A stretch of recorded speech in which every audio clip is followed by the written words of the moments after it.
Welcome back to the channel. As you can see, I have a guitar box here. So, I will not keep you in suspense. This item came from Sweetwater. A little bit of a story behind it.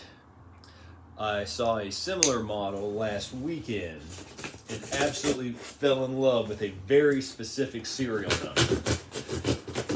I was not really looking to buy it that exact moment, but I loved it so much I had to get it. And they had just gotten in of a very in-demand model that just came out, and they had to send it back to the manufacturer because their inspection process revealed some type of unknown defect. So I canceled my order, but I was already in new guitar mood, so I kept looking and found this one, which is slightly different, very similar, and I'm very excited to try it out because it's something I have never had before. So I should also say that this is a demo model, and we'll try to find what's the supposed defect, minor blemish that makes it a demo model. That I otherwise paid full retail price for this. And Sweetwater, though I spoke to my rep multiple times, to the best of my knowledge, has no idea that I even have a YouTube channel. And of course, it's not a big enough channel for them to care about, so that means that this is going to be an entirely frank review. Trying to negotiate these boxes in a limited space I have to film here. Okay, so I can see right here, trying to turn it to the camera, it is marked demo, the interior box. I'll also say it got here in one day, even though I didn't pay for express shipping, which I probably live 5 or 6 hours from where the Sweetwater store is located, but I was still impressed by that. There is a sticker on the box that says something to the extent of, we know you're excited to open your guitar, but it'd be best if you gave it 24 hours to acclimate to the climate. It's the same climate here as it is where Sweetwater is located. I'm just about, again, probably 5 or 6 hours east, maybe very slightly southeast. So. And I'll also say, for all the numerous orders I have placed to Sweetwater over the years, I don't think I have ever actually just bought a guitar from there. So, very nice packaging. Okay. Let's see what this is. It is a PRS SE. I have, just out of view of the camera, my S2 standard 24, which has been on the channel numerous times, but I've never had an SE until now. Now I'm very eager to try it out because a lot of the demos and reviews I've seen of the new batch of SEs are saying that, yeah, they may not be quite as nice as their S2 counterparts, but the S2 counterparts are generally twice the price. And it's hard to justify paying twice the price. So, with no further ado, we have a McCarty 594 SE Singlecut, and I am very impressed just out of the box. As you can see, it has a beautiful veneer top, and that's one thing I do like about the SEs that are similar to the higher end Epiphones, like my sort of teal Les Paul you may have seen on the channel. Yes, this is a veneer, whereas on a core model, this would just be a two-piece down the middle top. However, instead of it just being a veneer over mahogany, this is actually, I think you can kind of tell there, a pretty thick piece of maple. It looks like it's about a 1/4 inch thick. So it is actually, for those such as myself who believes there's a slight tonal aspect to it, that there is a tonal aspect to the type of wood. There is actually maple. This whole maple, piece of maple, does not look like this. It's probably, I'm guessing, rather plain under this veneer, but it is actually maple. Very impressed by the weight. As I said numerous times on here, I am more a Fender guy, so I struggle to really connect with Les Paul style guitars. And you know, I'm not Sweetwater, I'm not PRS. I can say this is obviously a Les Paul inspired guitar. I believe the weight on the website for this was 8 pounds and 6 ounces. I'll weigh it myself to confirm that, but that feels right. I know it was in the 8-pound range. I'll go over some of the specs. These are the 5815 LTS humbuckers. They are the same design, basic design, as what you would find in the core models. These and the S2s both have these pickups. 5815 means that obviously it's an homage to a PAF that was designed in 2015. LT means low turn, so these are pretty low output for humbuckers, which is appealing to me because I'm more of a single coil person, and these are more open and airy and bright, to use all the buzzwords. That'll really appeal to me. Another thing I learned from Phil McKnight's channel is that tailpiece and bridge are the same as you would get on the core model, which is something like $4,400–4,700. I think this retails, I'm wanting to say, for $949. I'm not sure exactly how Sweetwater calculates their demo prices. This was like $854, and as someone who pays for all these things out of pocket, or sees them as like a birthday gift from family or friends, I will be sending out probably 3 instruments you have seen on this channel before to finance this purchase, but I really want to try one of these out, and you know, kind of streamline as well some. So I have to look up, I'll state later in the video what the exact name of this neck profile is, but again, as someone who's tends to like slimmer necks, this is not a super slim neck. Of course, it's way out of tune, but it's not a baseball bat by any standard. I think it's really comfortable. I really like this piece of rosewood. This is a rosewood fretboard. I don't have a PRS until now with bird inlays. That's something I've always admired since I was in high school long ago. 3-way switch feels nice. We have push-pull pots here for the tone controls, which will split each of the humbuckers. The have traditional style tuning machines, not locking. I think they look nice though. The frets look extremely nice, very polished. Nothing sharp, nothing jutting out. I mean, using the Phil McKnight scale, this would probably be like a 4.5 out of 5. I'm very impressed. I can, you know, tell they're there when I run my hands down here. Of course, I'm not going to take a nylon sock to them like Phil does, but nothing sharp, very well polished. Have to go through here in a little bit to see if it's leveled properly and there's no high frets, but I'd be very surprised if there were.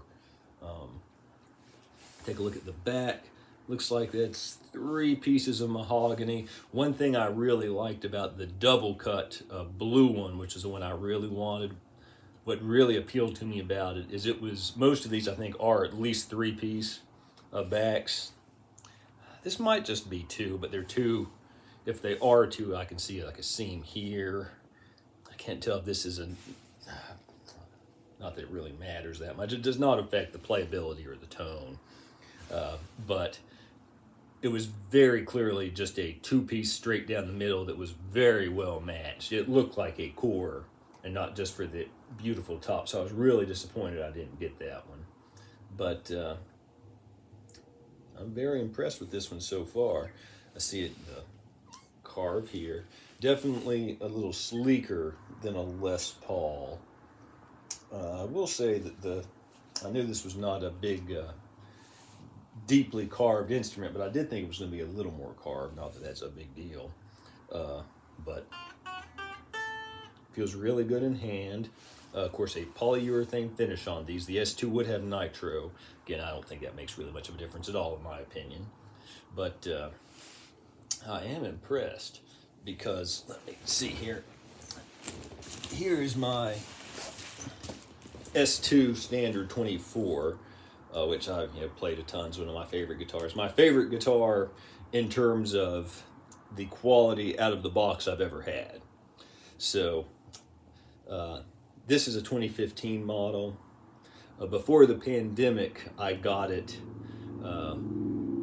at a musician's friend, and it was like discounted as like a blemish model, which was not blemished at all. I think it was just old and they were trying to get rid of it. I got it as a 2015 and 2019 for like $680 or something. The retail price would have been like $1,400 or $1,500. It's a little bit more now, but this is an actual American-made S2. So I'll be eager, not that these are direct competitors, because obviously 24 frets, 22, different scale lengths, because this is the standard PRS 25. This is the McCarty rather, 24.594, which is the where the name comes from, which some say that the 59 Les Pauls actually had that scale length instead of the traditional Gibson 24 3/4. But I'm eager to see quality-wise as I plug this in and play it, how it compares out of the box to this guitar, which was just the most perfect guitar out of the box I ever played. So far, I see no reason why this one would be different. I'm very eager to try out just the SE line in general, because people are saying more and more they're close enough to the S2s, it's hard to justify the cost. And of course, the cores are an entirely different matter altogether, because most of them are in excess of $4,000 now. But to see if it's worth paying twice as much money to get this guitar with maybe a few little minor improvements and a nitro finish instead of a poly. I will say one thing. I know on the cores, which I've never owned a core, and this S2, it's a little different because I don't want to speak for on 2015 what they're like today.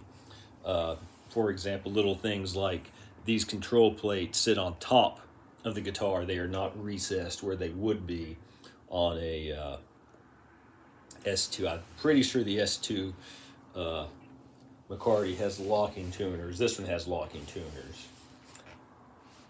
Another thing I'll state is that these do come in a nice gig bag. I think it's branded differently, but I'm thinking that the current S2s have the same gig bag. It just doesn't say SE there. This is very nice.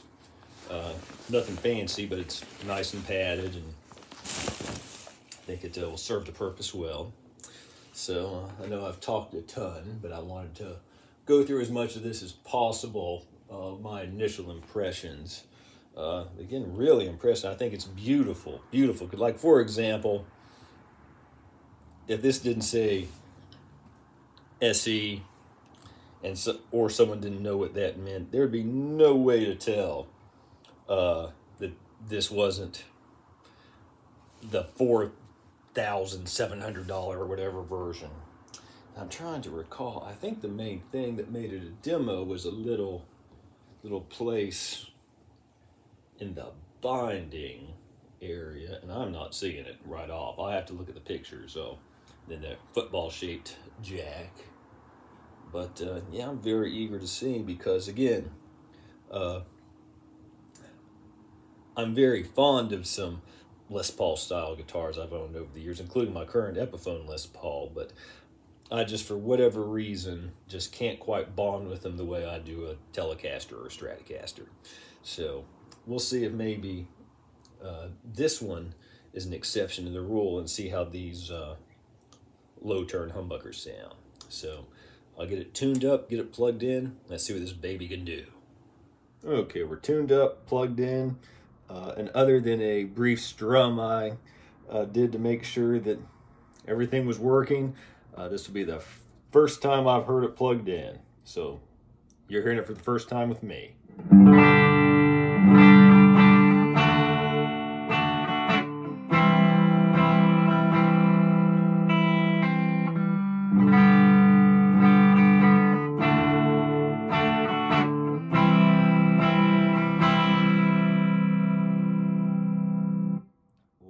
I'm already really impressed. That's the full humbucker mode bridge pickup. That is extremely bright for a humbucker.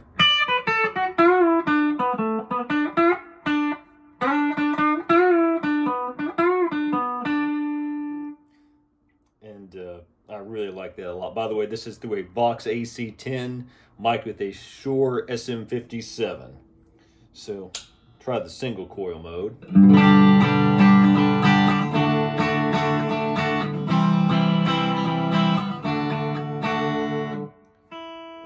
It's literally right out of the box, so I hate having a snark on the headstock while I'm playing. For some reason this bothers me, but to try to keep it in tune while we demo and get my first impressions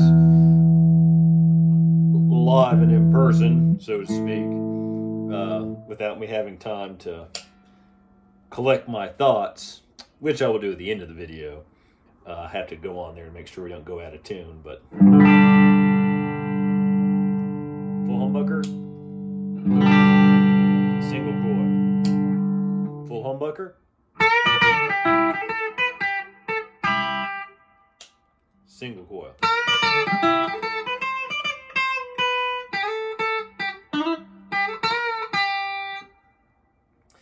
And I have to say too, even as someone who prefers the Fender scale, the extra slinkiness of the even shorter than Gibson, I'm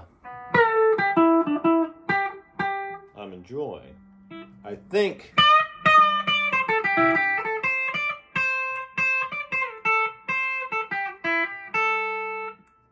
can't tell if these are 9s or 10s. I think they're 10s, but I'm not positive. I can't tell because of, you know, the different feel. But let's go to the middle position here.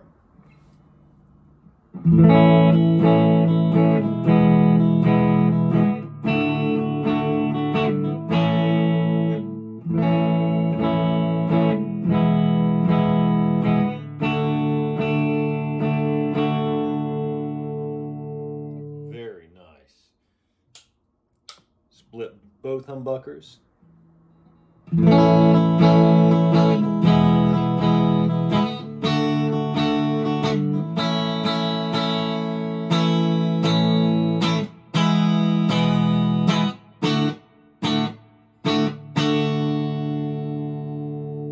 I won't be getting rid of any of my Strats or Tellies for that sound, but it's a pleasant sound. Go to the neck.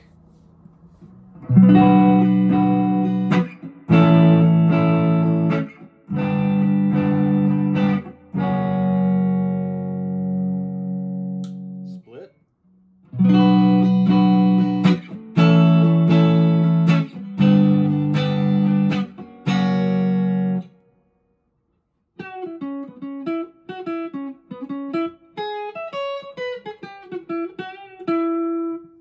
That sound pretty good with the split. Now the full humbucker. Oh,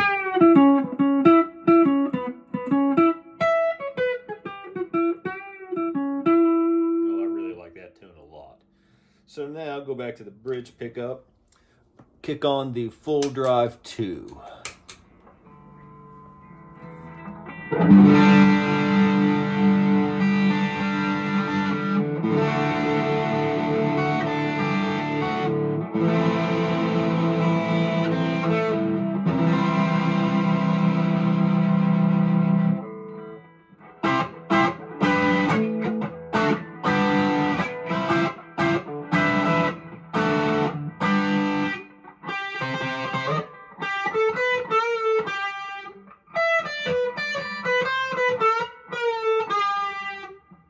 great sounding pickups. I'm really impressed.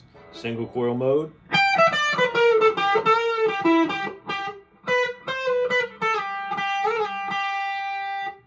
I like that a lot.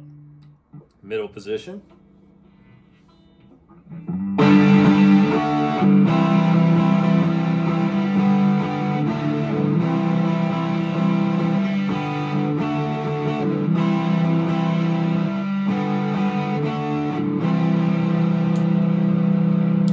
Split them both.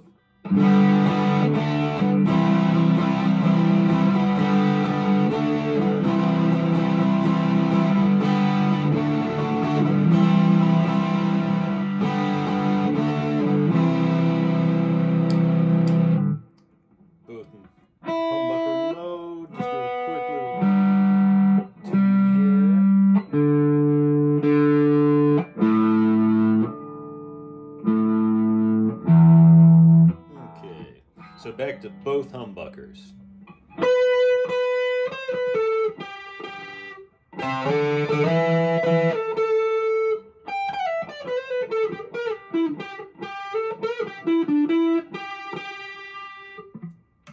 Now to the neck pickup.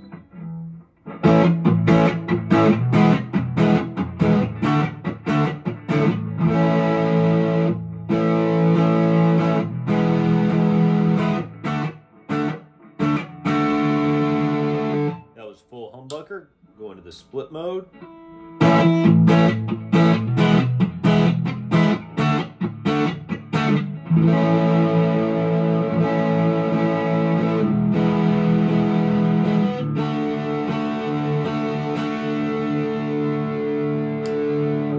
Back to the humbucker.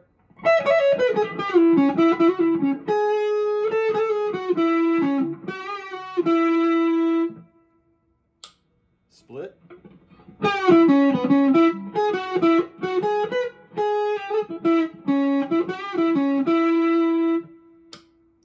I'm really impressed by the sound of these pickups.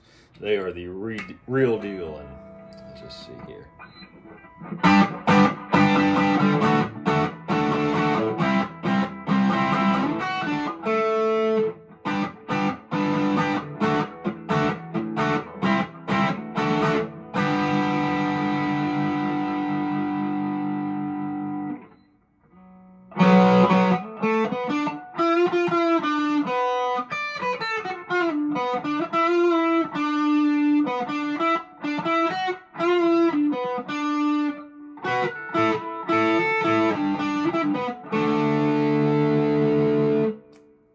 I don't want to be too hasty based upon this initial impression, but so far these humbuckers are exactly what I've always wanted humbuckers to be, because they have a little extra girth to them, but they're still bright, and again, to use the buzzwords, airy. They don't have an overwhelming bass response, I'm finding, which even my Epiphone with the 57 Plus and 57 Classic Gibson pickups can have a little bit.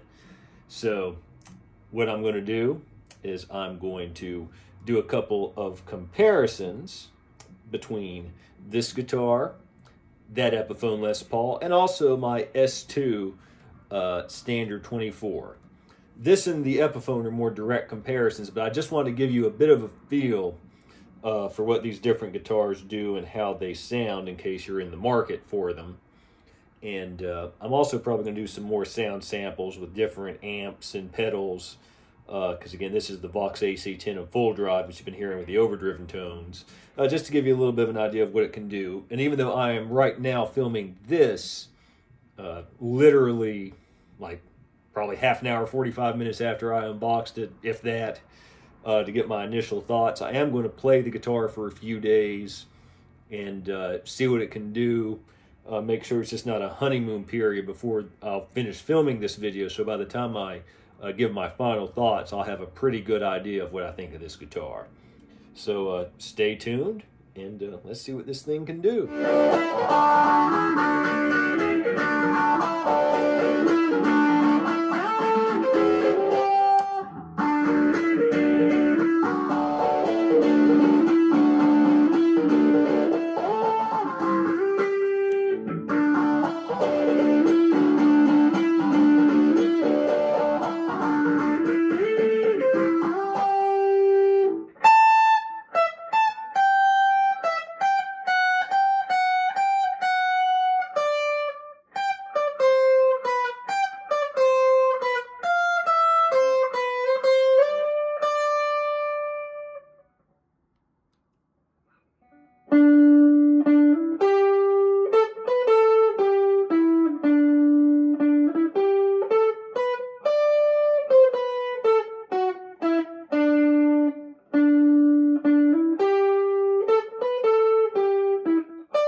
Here's the PRS McCarty SE Singlecut going through a Marshall DSL-1, a Black Star 2x12 cab, mic with an SM57.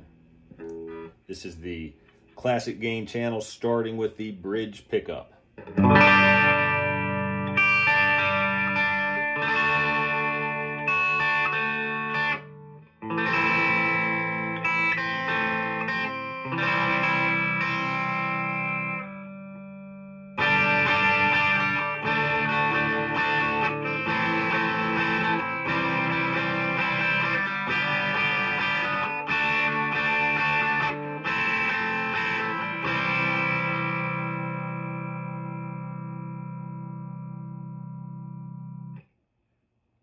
Middle position.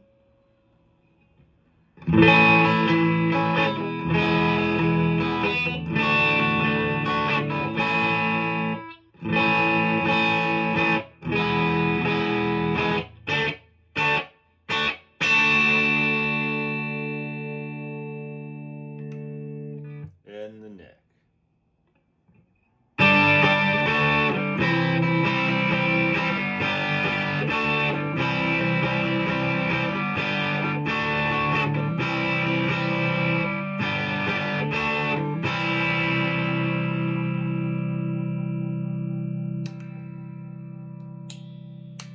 Here is the bridge split.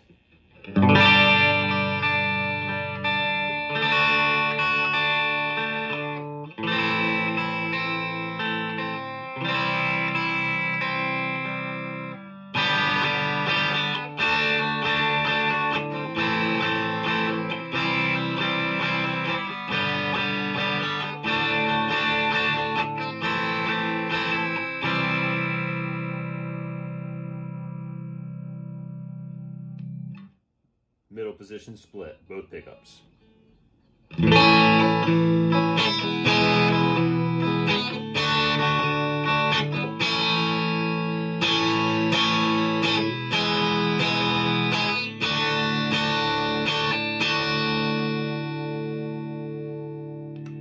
And the neck split.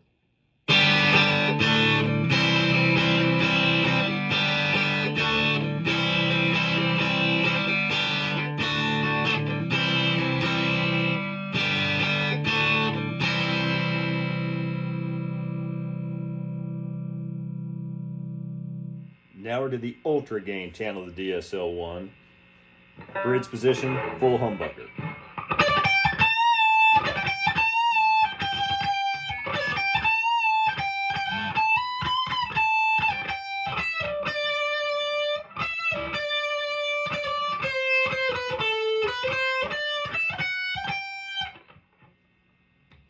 Middle position.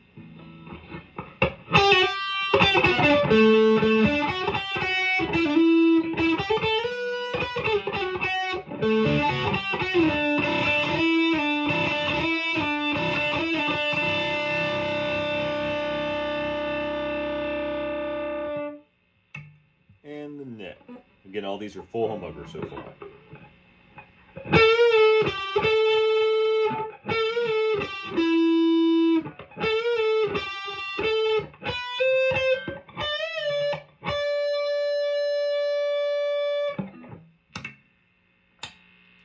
Bridge pickup, single coil mode.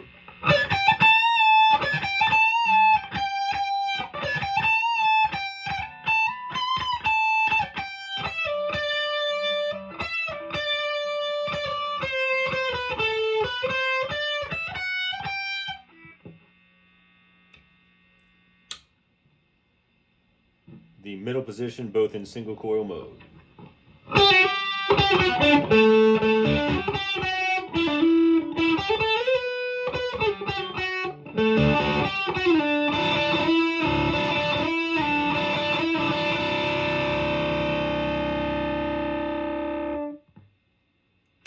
And neck in single coil mode.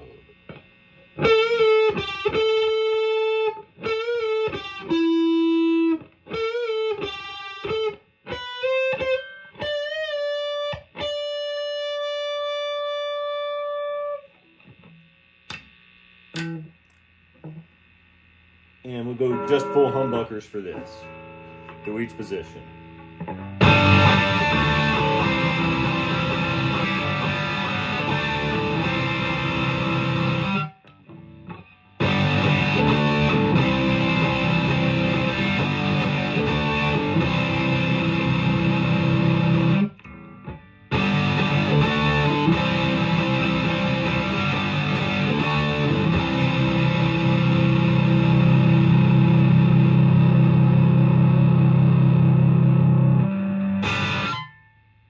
Here we are with the PRS S2 Standard 24, so all mahogany body, American made, going through the classic gain channel of the Marshall.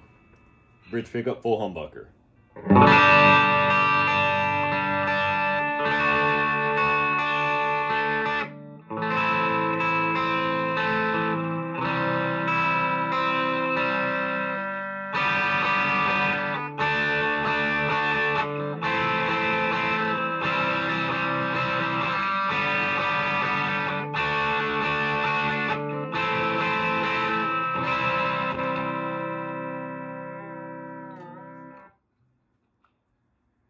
And of course, you can do that with this one, but you can't with, obviously, the McCarty or the Les Paul. So both humbuckers, middle position.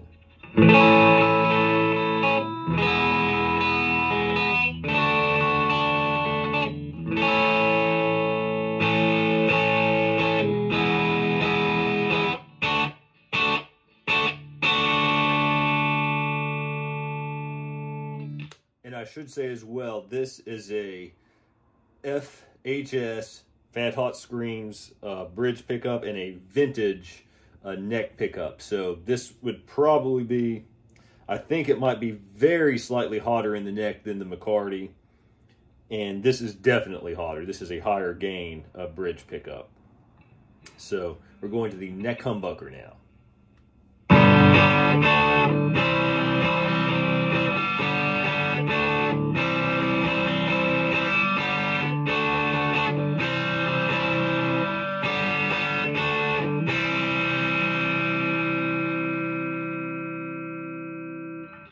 Okay, now split position bridge pickup.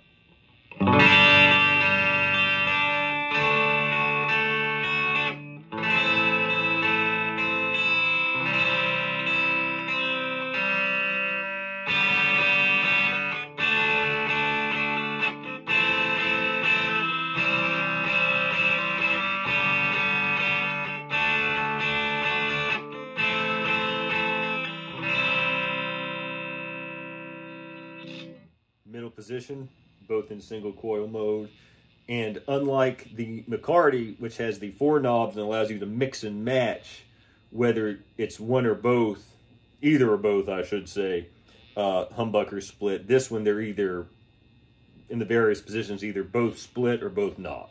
So this is both split.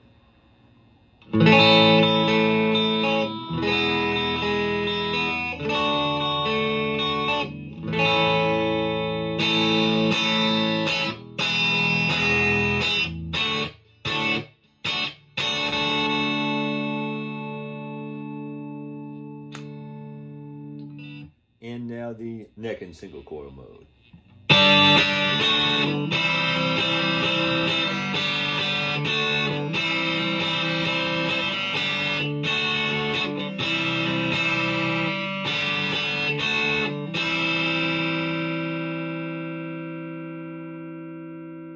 Ultra gain channel of the Marshall, bridge pickup, full humbucker mode. And that was a good indication. I just put it from... That's the hum in single coil mode. That's the lack thereof in humbucker mode. So bridge pickup.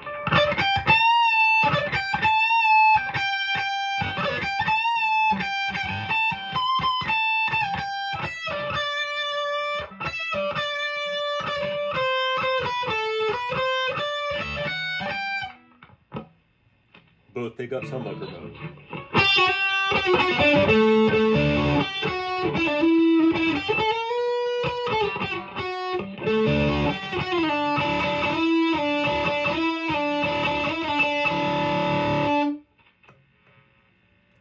and the neck pickup in humbucker mode.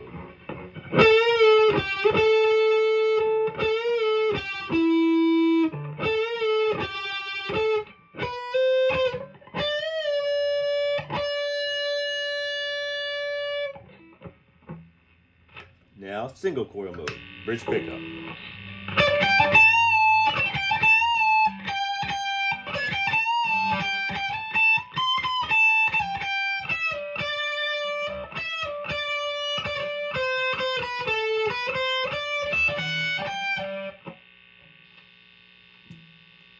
Both pickups together, single coils.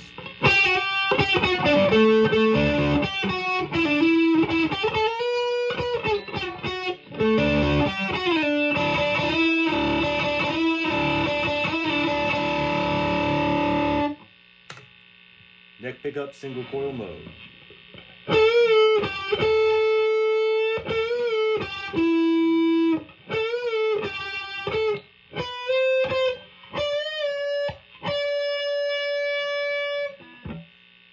And just for fun, do some big loud chords. This one as well, only humbuckers going through. This with the bridge first.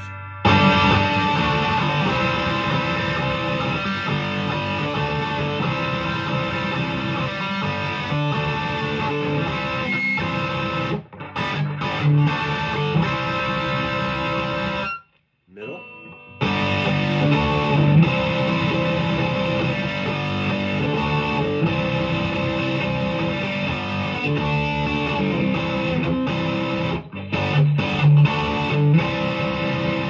I can't remember which pickup position, but I actually think that I used this guitar to play that part on that song, on my song Stay on my first album. Not through this amp because I didn't have it at the time, but I just remembered that. So, neck pickup, full humbucker.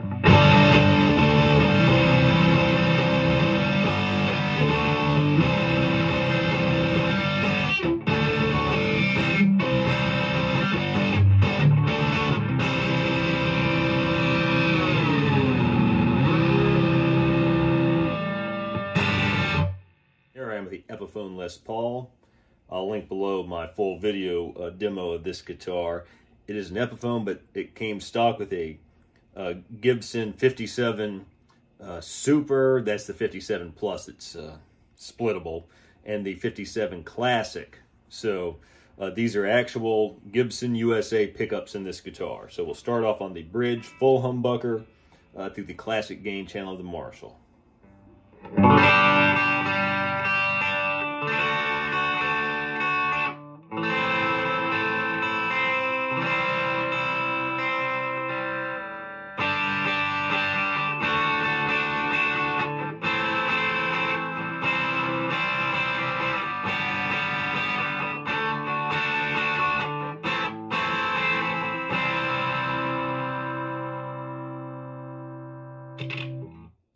Okay, both pickups, that was humbucker mode, both of these in humbucker mode.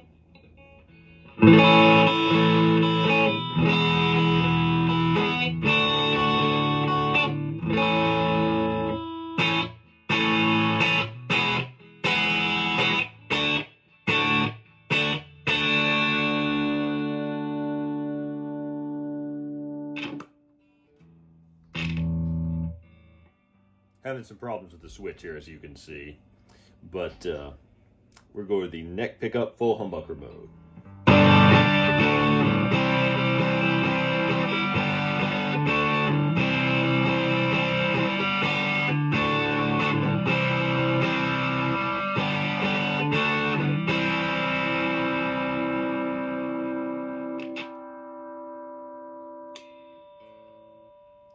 So here we go. This is the coil split for the humbucker. I have to check to make sure because this guitar has extensive switching options. It actually has a boost switch and out of phase switch too, so I had to remind myself because I actually don't use the splits very much. But anyway, we're back to the bridge pickup, single coil mode.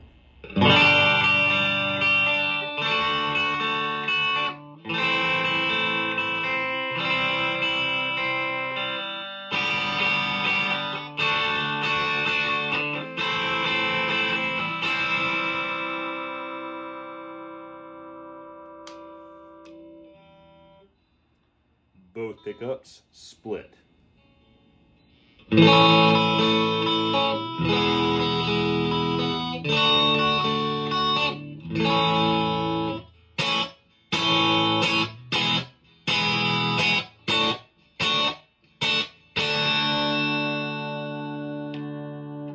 And the neck split.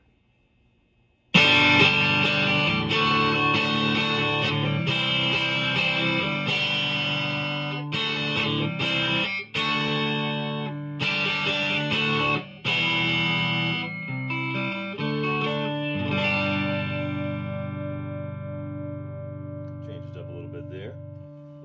So, really great sounding pickups. Now let's get some dirty tones. Do the ultra gain channel of the Marshall full bridge humbucker.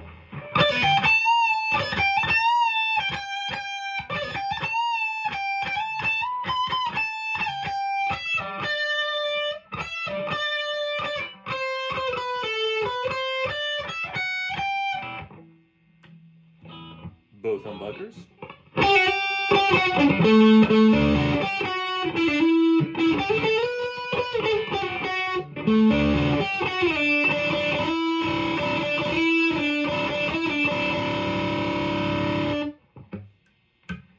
And the neck humbucker.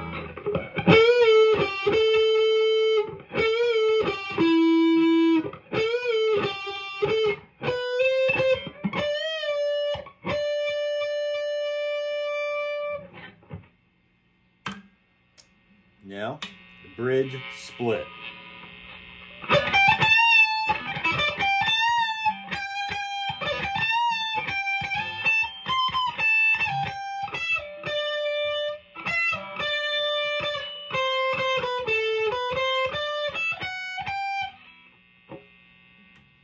Both pickups split.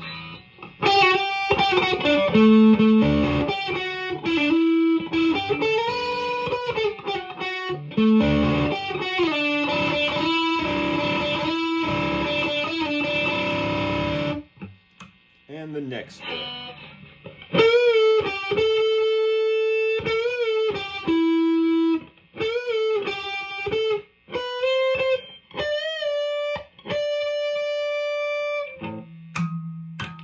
And some big chords with the full humbucker.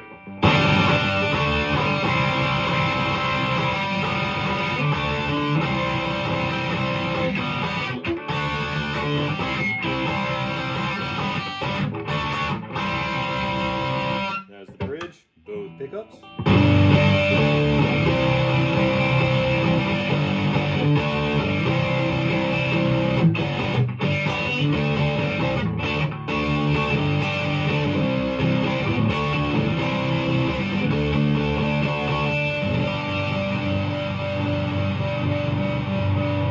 I like that a lot. Really got into it. So.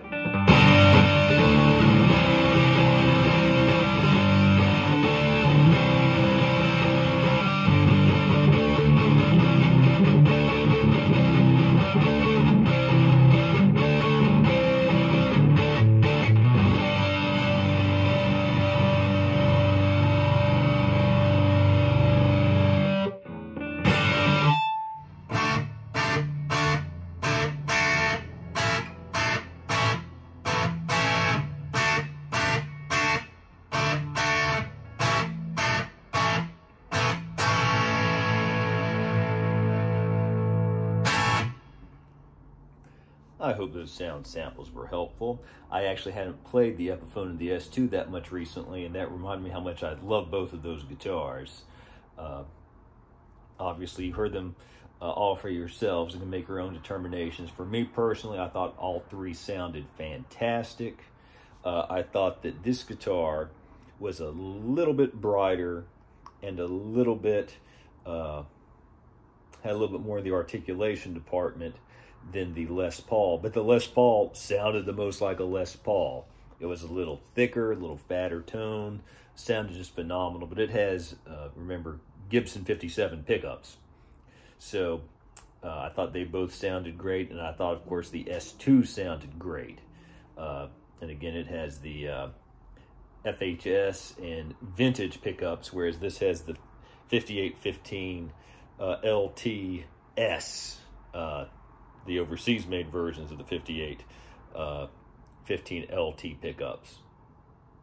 So my personal thoughts, I think that that was actually playing all three. Of course, you all could hear all three, but playing all three really demonstrated how much personal taste goes into these matters. Again, the Les Paul sounded the most like a Les Paul. Of the three, its neck profile is in the middle. It's more a 60s profile of a Les Paul than a 50s. This is a 50s Les Paul neck profile for the most part. It's a little bit different, maybe a little bit flatter. Phil McKnight goes into this in detail on his review of this guitar, which I'll link in the description below. I think he might have had the double cut, but I believe that this part's the same. This is, if you like a fat neck, this is the guitar for you. It's not super fat, but it's definitely fatter than a C-shaped Fender neck and fatter than the S2 neck, which, being someone who tends to prefer a thinner neck, was my favorite neck profile of the three. I think it has a pattern thin, I'm wanting to say. Of course, that's a 2015 model. So in terms of sound, all three were great. All three were different. In terms of neck profiles, all three were different, but they were all fantastic. It really does show that you need to play a lot of these guitars, or at least similar guitars, to determine what your personal preference is. If I personally, putting everything else aside, had to pick one of the three, I would pick the S2 Standard 24, simply because it sounded great and its neck profile suited me the best. That's even putting aside, you know, which ones have vibrato and which don't, and where they were made and so on and so forth. But it's also, to get one new would be considerably the most expensive of the three. I don't think they make the Epiphone Pro Mod 3 or whatever the exact name of that one is, but I got it on a stupid deal the day on Musician's Friend, but it's actually, I think it was like a $600 or $700 retail price guitar. This full retail is $950. The current S2 Standard 24 would be something like $1,500–1,700. So it's considerably more expensive. I will say that the S2 Standard 24 was by far the highest quality guitar right out of the box I've ever had. I couldn't believe how tremendous the setup was. The neck was perfectly straight. The strings almost seemed like they were touching the frets. The action was so low, but it didn't buzz anywhere. It was fantastic. This guitar had a phenomenal setup. I just like the S2s a little bit better. And I remember the Epiphone came out of the box with a good setup and in good condition too. I think that this is a higher quality guitar than the Epiphone. And by higher quality, I mean like the frets are a little bit nicer, seem to be a little nicer material. They were better polished. It says actual rosewood, I believe, instead of Indian laurel. And again, that would be true of many of the other high-end Epiphones that are more easily found now. So, based on my experience, I would say that if you wanted a true Les Paul sound, 100%, and didn't care about the name on the headstock, maybe one of the higher-end Epiphones with the Gibson pickups would be the way to go. If you wanted something a little bit different, and of course they have varying neck profiles, and you would get either 50s or 60s neck profile as well based on your preference. Something a little bit different, maybe a little bit brighter, this is the guitar for you. And again, they're not one for one the same, because one's a Standard 24 and this is a McCarty 594, but the S2s are higher quality than the SEs, but I'm not sure if they're enough higher quality to justify about double the price, because I believe the S2 version of this guitar would be like $1,900, I believe, or in that neighborhood. And then I will comment on the scale lengths as well. That is noticeable. The 24.594 scale length definitely is a noticeably shorter, obviously, than a Fender neck, obviously than the S2 Standard 24, which has the typical PRS 25-inch scale, but it was also noticeably different than the Epiphone's 24 3/4. I believe my Gretsch G5232T is also 24.6, so very, very close to the same. It is a different feel. I kind of like this one being as a change of pace as someone who prefers thinner Fender necks. Having a shorter, fatter neck is a nice change of pace, and I enjoy it for that reason. It might not be my absolute favorite, but again, it's a good change of pace and not more of the same. That really is something I think you have to play for yourself to tell whether or not you like it. It's not a huge deal, but it is noticeable. They talk about the string, if not the literal definition in terms of physics, tension being different, but the feel being different. And it is different. So I suggest playing one for yourself. It might be exactly what you like. This has not changed my opinion about preferring Fender scales overall, but I really love this guitar for what it is, and I plan on keeping it. And again, this is such a beautiful top. The average person would have no idea if this was a veneer or a solid piece of maple. The average person will look at this and think it was a $4,000 guitar. In that regard, it is phenomenal. I've looked back and forth over the Sweetwater pictures for the so-called blemishes that made this a demo model, and I still struggle to see them. It's just such nice wood grain, really high quality. You know, playing it for a couple weeks now, even acoustically, it's got a nice sound. It's just a really nice guitar. These, I mean, these feel a little bit cheap, but they feel vintage. I mean like the feel of the plastic parts themselves. They feel really nice tuning them, and the tuning stability is really good. The nut's really good on this as well. It was cut extremely well. I can't remember if I said it in the beginning. I believe this is the same bridge and tailpiece as that is on the core.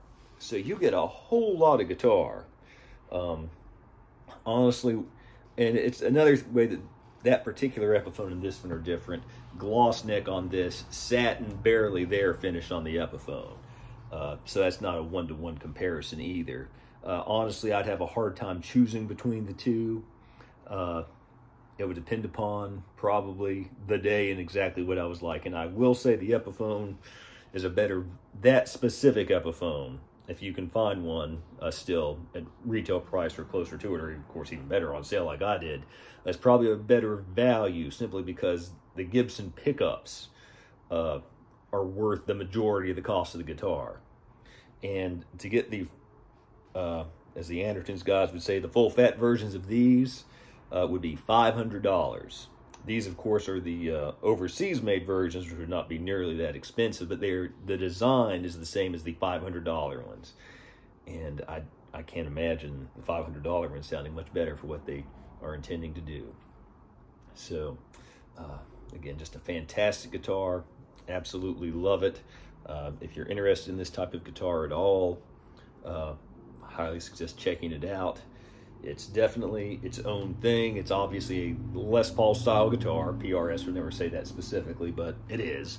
But it's definitely distinct, having owned multiple Les Pauls in the past. And again, I can honestly say I hadn't played that Les Paul for a little while, and I forgot how much I loved it. But still, I'm a Fender person, as many times as I say that in my videos. This hasn't changed that. But sometimes you need something different, different sounds and different feels, and this guitar definitely delivers. And for what it is intended to be, it is a tremendous value. $950 isn't cheap, and I was very thankful to get it for like $94 or something less. That is a demo. But that's a lot of guitar for the money, if you can afford it. And I can truly say that if you're not someone who cares about nitro finishes or exactly what's on the headstock, whether it says, and not even, you have to know it's there to even hardly tell, SE on the headstock, I think this would be the guitar to get. this is the style of PRS you're looking for, unless you just have the money and are really intent on the S2 or even the core. But of course, if you're spending core level money, I'll just say that bang for your buck might not be an issue for you, and congratulations on that. But if you have any questions, please leave them below. Please like and subscribe. And until next time, keep on rocking.